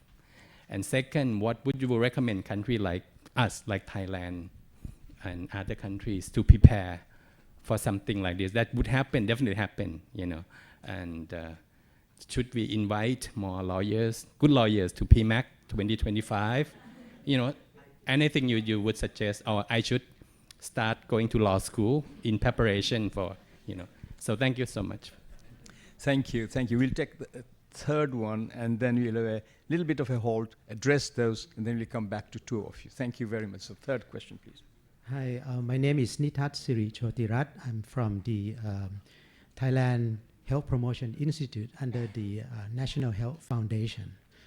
Having listened to all the experts, and I benefit from your knowledge, but I'm being reminded of a famous Roman senator, Cicero, who once said, "For every great fortune, there is a crime behind." Can we call sin by its right name? Can we call and change the conflict of interest or commercial determinants of health as a crime, and we can deal with it correctly? Thank you very much. Thank you very much. Excellent question here. Lawyers, criminal activities of CDOHs, it's all getting very, very exciting. So I think that you got some very interesting, three very, very interesting questions with regards to the internal government conflicts and push and pull towards certain initiatives and how that has negative and positive impacts. The conflict of interest within that, then with regard to the lessons learned from Mexico and how they can be actually adapted into a different context as well. And then thirdly, really, commercial determinant of health, we just generally accepted as an incredible harm to the human health, and it costs a lot of money. They are not responsible for the health outcomes or negative health outcomes of this. And can we consider this as a criminal activity and address it in a different way than just among our scientists and development partners who are trying to address this with probably some futility, I would say. So, who would like to take this up here in the panel? Okay. First, because we have faced so many conflicts between the health ministry and commerce ministry during the trade negotiation. But anyway, I think it can working together with the evidence-based argument. So that means every time when they want to going to negotiate in the trade agreement. Actually, in Thailand, the previous constitution before the coup d'etat, there's a must of research, evidence-based before going to the trade negotiation. But then, because of the coup d'etat, so we need a new constitution and democratic system to run a new constitution that has the system. Because actually for the civil servants or government officer, they have someone who has a like-minded. You can working together with them. Even in the commerce ministry, they also understand the issue. And then they also need some kind of evidence base for them to go to negotiate with the trading counterpart. So, and I think for the civil society like us, we have to provide like raising awareness of public for and media for them to answer to question this question, for them to go to the government, and the government have to say that okay, we think 3+ on medicine, on biodiversity is a sensitive issue. UPOF 1991, must not be the member of UPOF 1991 like this. So they need some time to understand the issue, but then evidence-based is the most important. Thank you. Yes, Nathan? Yeah, I could just briefly speak to the forever great fortune, there's a crime behind the comment. Thank you very much for that comment. I think our research to date on internal documents that have been made available show that there are sort of three main areas to which these companies are generally very sensitive. And it doesn't matter what type of company, large publicly owned companies, they're sensitive to threats related to revenue. They're sensitive to threats related to PR, public reputation, because that can impact on revenue and regulation, right? And they're sensitive to legal threats, right? And the three are connected. Like if you think of revenue as the overarching one, then regulation, PR, and legal liability. Because these are major concerns of any any CEO. So I think, and when you look at the history of tobacco, certainly it was a combination of those that was really important.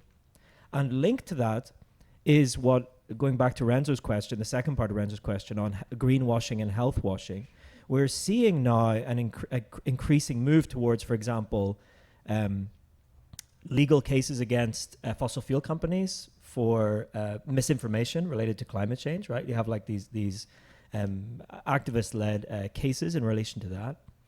You had the court cases that were extremely influential in document release in relation to tobacco industry. This last week, Mexico achieved a positive judgment against US firearm manufacturers who are facilitating cross-border trade. So there are definitely, the legal aspect is very important, important to all of this. And I think in relation to the health washing and greenwashing, these are public health interventions, just like our health promotion campaigns are, you know? CSR efforts are fundamentally multi-level population interventions, right? But we don't independently assess them as we should. You know, we evaluate our own campaigns, our own initiatives, but we ignore these huge interventions that affect public opinion. They affect what evidence is considered appropriate in policymaking, how policymakers think about the role of the industry. So I think that's an extremely important point, and we need to do a better job of objectively evaluating those. Thank you. Why don't you go on then? Okay. Simon? Oh, yes, you were Well, just thinking what is happening in Mexico right now, and maybe in Latin America, is that there is a momentum in which some governments are more prone to support public interest, and we have been in this window of opportunity currently, but we had like 15 years of governments that were not supporting public interest and that were more oriented to support industry. So the good news is that some of this experience is creating a push, a regional push, and so for example, in the case of Argentina, they just switch governments, but still the warning labels that were approved are ongoing. The similar thing is happening in Colombia, so I think it's possible. Then in the part of how to give them maybe incentives to want to comply with these regulations, what we have decided in Mexico, and to stop the greenwashing is when they want to sponsor a national institute of public health or the development of a park with the Ministry of Environment, we say, well, you know, you are opposing to a public health, you are having a legal procedure against the government in warning labels, for example. So we don't want to speak with you. We are fighting with you, defending so we are avoiding all negotiations of any kind in any area with companies, with these 10 multinational companies of junk food, if they are having legal procedures against the government. I don't know if this can be sustained in other administrations, and obviously they are supporting a lot change of administration to a more friendly government. But in the meantime, we are trying to create a culture of conflict of interest, documentation of all these things, and also reports and civil society movement to document all these interactions. I think what we've heard from the comments here today is, you know, how important money, the way it flows, how important laws and legal frameworks are to what happens around the world. But really also at the core of it, this is about democracy. You know, in democratic countries, this is about who the people vote into power. And unfortunately, I think what we've also seen and been seeing around the world is that democracy itself is in peril, again, linked to money, unfortunately. But, you know, it's just really such an imperative upon all of us, you know, regardless of where we vote. If you are in a democratic space, then we have to think really, really hard about the power, not just of our vote, but also of how we hold politicians accountable. You know, there are not mechanisms always for constituents in democracies to engage with the people that they voted into power. In the US, there are some mechanisms that turn out to be actually quite powerful. You know, when you have thousands and thousands and thousands of daily phone calls going to your congressman or your senator, they feel compelled to act in ways that actually make them not the people in power, but the people in service of the people they represent. And we've sort of forgotten, you know, how important it is that democracy is about service. But I think we have to bring more lawyers, more economists, more people who understand these issues into the spaces that we inhabit. I think those of us who work in public health, in nutrition, etc., have been too narrow, too focused on, delivery of technocratic solutions, and have completely, not completely, but those of us who work on and are interested in issues of politics, policy processes, legal mechanisms, have really been seen as being on the fringe. Jody Harris is in the room. I mean, people who work on policy processes in nutrition are tiny. It's a tiny proportion of the academic community compared to those who work on testing, the more technical solutions. And so we have to change how we do work within our own fields. We have to bring in other people and then connect across technical fields. And I think we'll get there. But I'm very worried about, the basics of human society and governance and the implications that has for what funds our work, to be honest. That is a different conference we are thinking about in the future. Worried about the human well-being, but I'm surely this is it's not even multi-sectoral. I think this is a pan-sectoral issue here. Everything is connected with each other, and I think that just connecting dots is not good enough. I think we have to see how each element has an impact on it. I think we can continue to talk a little bit more about this, but I'm conscious of the fact that there are two additional questions. There are two people waiting to ask questions, so perhaps they can come forward and we can take their questions, and then we move forward with some additional discussion. And then remember that we got about 15 minutes, and then I need to close down the meeting with some briefing remarks. Thank you. So please. Okay, I think it's on now. Thank you very much, Chair. Dominika Kuszinska from the WHO, and thank you to the fantastic speakers so far. As I had two questions. So one, and it flows very, very nicely on from the last set of comments with regards to the people that we have in the room and talking about this. And in the presentations, you touched on the interlinkages between food and social justice, and including when we think about breastfeeding, it's so closely linked to, for example, exploitation of female labor, getting women back into work in fields, or in Europe, the lowest breastfeeding rates in the world is largely down to labor laws, the issues around subsistence farming, and food insecurity linked into labor insecurity and so on. So to what extent do you think we, as the public health community, when we find it difficult to bring colleagues from nutrition into the space, how can we do better to bring the activists, the scholars, the community that is already very vibrant and active on social justice issues that are relating to this, including, for example, on taxation? My second question is that we've spoken a lot about the food industry, and this is one of the most challenging industries because it is not one industry. Tobacco is a very consolidated space. There's a handful of industries, we can name them, pharmaceutical as well. And the group that I haven't heard from much about, but I think it would be great to hear what your thoughts are retailers. We saw in a tobacco space that retailers came very, very sort of left field to oppose, to mobilize, and to slow down a lot of the tobacco progress. In the food space, retail is hugely important, as we all know.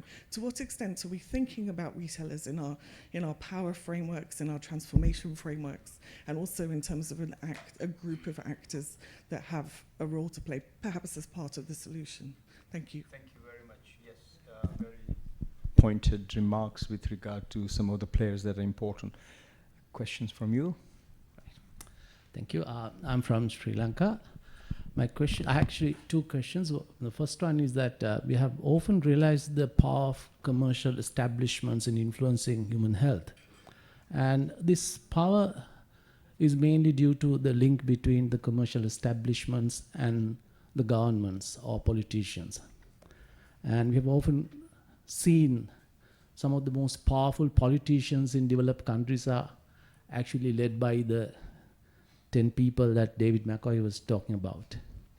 Now, when it comes to our part of the world, one of the main problems that we have is that this strong link. So the establishments, policies, organizations, governments are not very strong enough in handling or dealing with these forces. Research funding for academia is totally diverted away from effective research.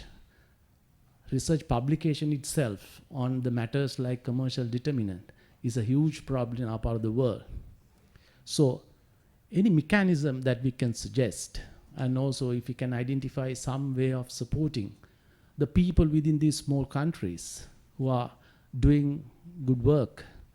There are communities who are empowered to a certain level and doing activities which are not coming out of the world because of these drawbacks and problems are having at that level. Is there anything that we can do and identify or mechanism or support these forces by using the examples that you pointed out to deal with these powerful commercial entities who are very powerful at these kind of countries? That is my first question. The second one is very short, and it's about the tobacco industry. And one of the tactics that tobacco industry is now using is promoting cannabis. And they have bought some powerful cannabis industries, and you can see everywhere in Bangkok, people are smoking cannabis, and a lot of cannabis stalls. And even in Sri Lanka now, they are trying to legalize cannabis, saying that, various stories. And it's very evident that if you go by the literature, evidence, research, tobacco industry is a powerful factor behind that. So what is the suggestion to deal with it? Because it was not coming out in many fora, so thought of highlighting that. Thank you. Okay, thank you very much. We'll take last questions from you, and then we'll have a general discussion after. Yeah. Hi, I'm Pren from IFMSA Thailand. So earlier this year, I've been a part of community medicines, which study about the effects of a lot of things in the public health. And what I found is related to the topics, which is about most of the people there was farmers, agricultural workers. So they found that the farmers were exposed to the chemical that was previously banned in Thailand. They are the chemical that is imported, I believe, from the multinational agricultural corporation, like you mentioned earlier. So even though there are cheaper and more time-consuming options, like fungi that use as a herbicide and insecticide, so there are many options, but they still use that thing. There are also the factors like the private sector, the local retail that distribute this chemical. There are also the effects of the slash and burn farming that you can use legume farming to increase the yield instead. So the medical students are the stakeholder that is, so far, can only help facilitate the knowledge. I want to ask, what would be your suggestion and your comments on this? Thank you very much. Yes. So, okay, we got 3 sets of questions here. I think the first one, Sorry, just quickly. My name is Kyoko Okamura, Senior Nutrition Specialist at the World Bank.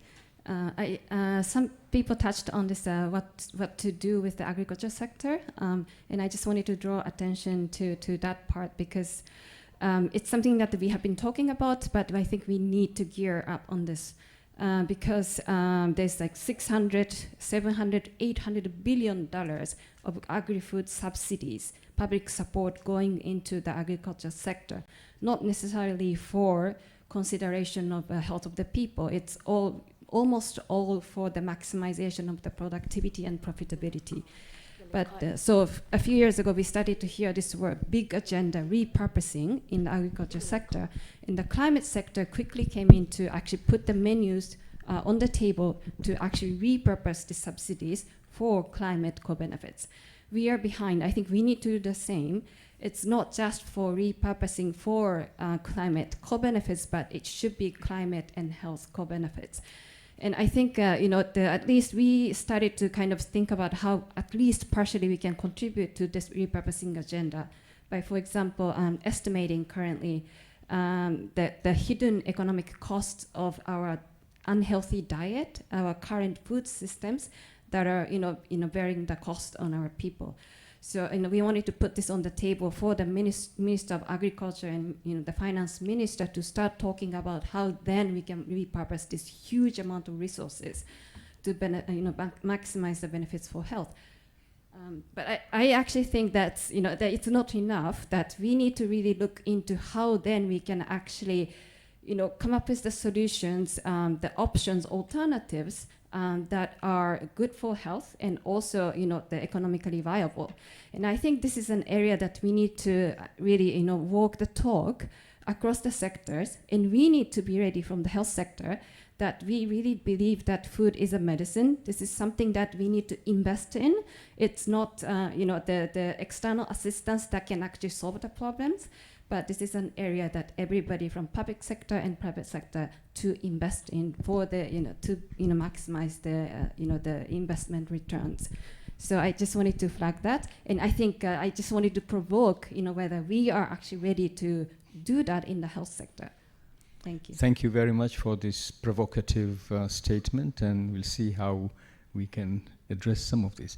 So we have a number of issues. Some of them are overlapping here as well, but let's try and go through them. I think that one issue was with regard to the food and social justice. I think that that is something Poornima had addressed, but also I think that we have activists like Kun Kanikar as well, who has had a fairly good success in raising issues that protect public health as well. So perhaps if I can hear from first Kun Kanikar and then Poornima, and then we'll go to the other questions. Yep.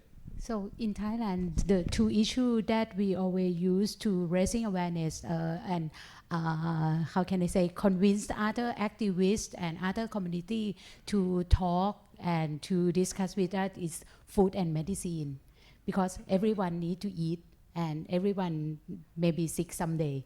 Yeah, so they can relate with them, even they are labor activists or you are in the human rights sector. So then it's not really difficult. I think we can try.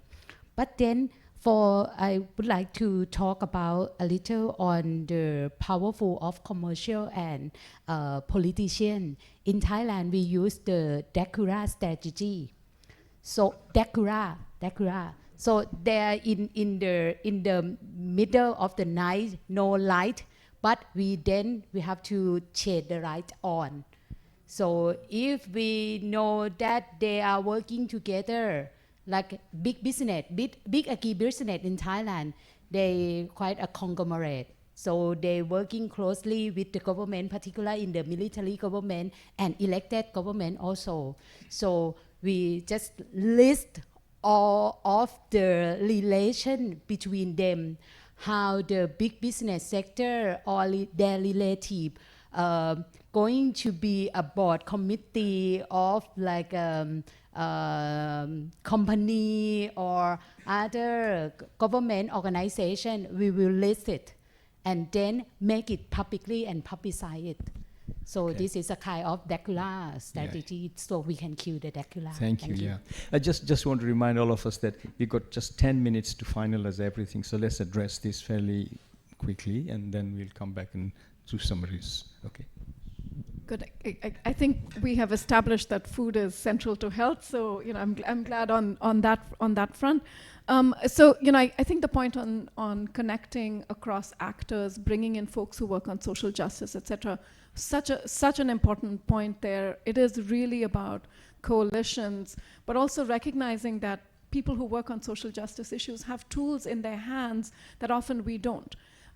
In India, the enacting of laws in India's Supreme Court on the right to food, the right to education, the right to work, and the right to information all came from people who work in the social justice space, not from any of the technical, folks working in our sectors.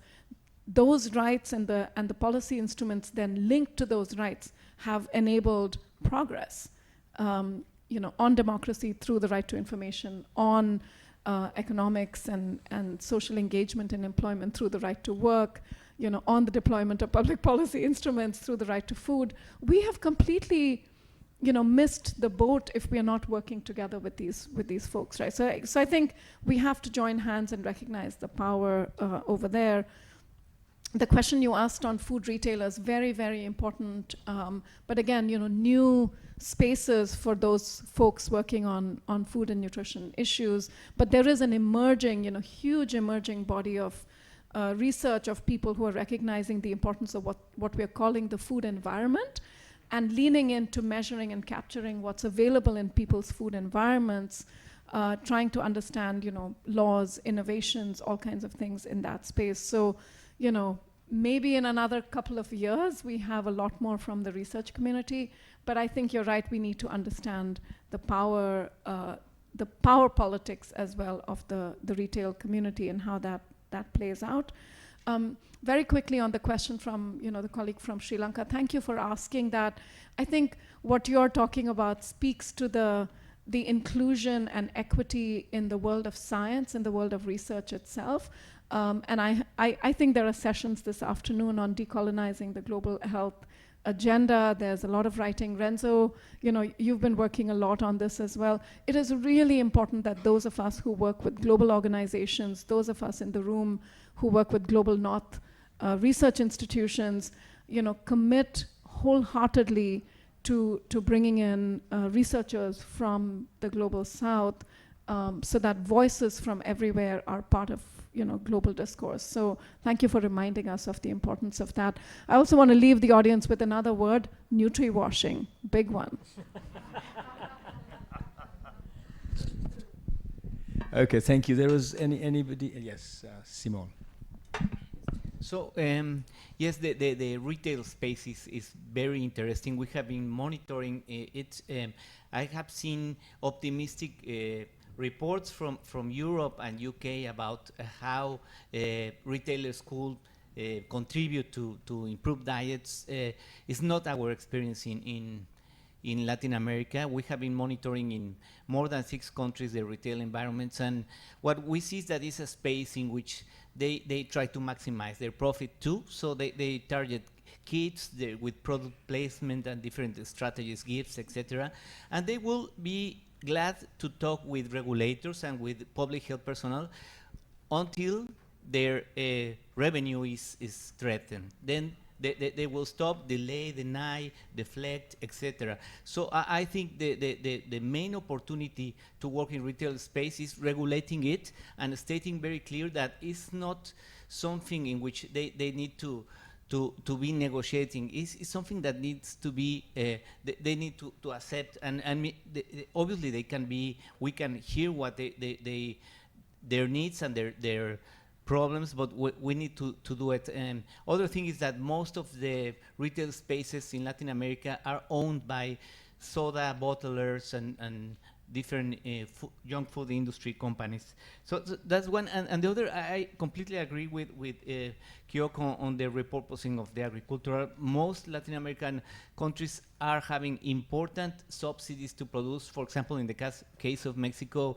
tequila and mezcal, which are very high cash products from the camp. It's alcohol and also wine.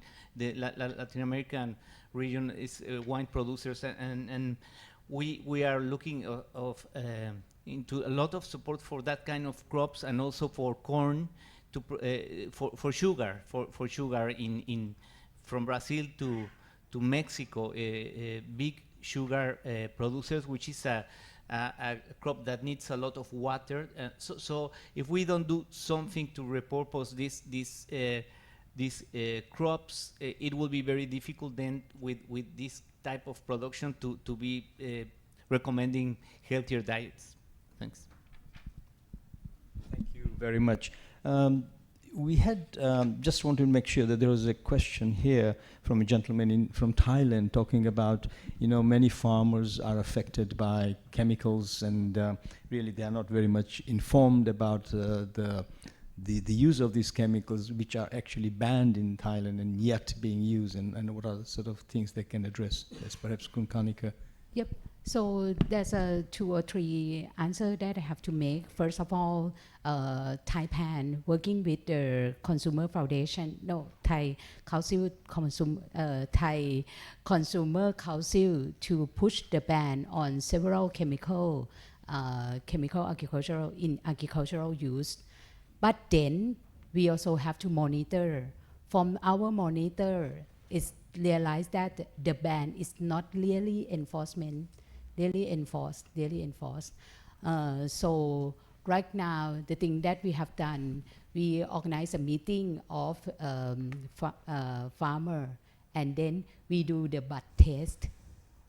So they realize that if the one who working on chemical, the bud is has the high chemical residue, and the one who less chemical residue is the one who not eating vegetable, sadly to say.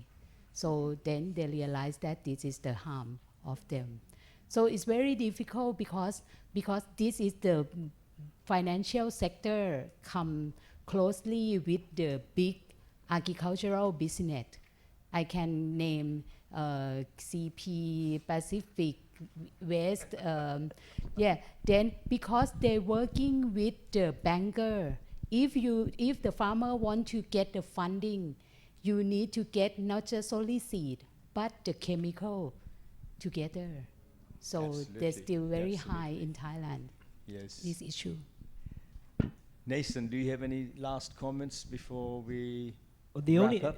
the only thing I would say is having had the great misfortune of having to read a lot of industry responses to consultations and legal proceedings, an argument that's often made is nothing can be done until everything is done.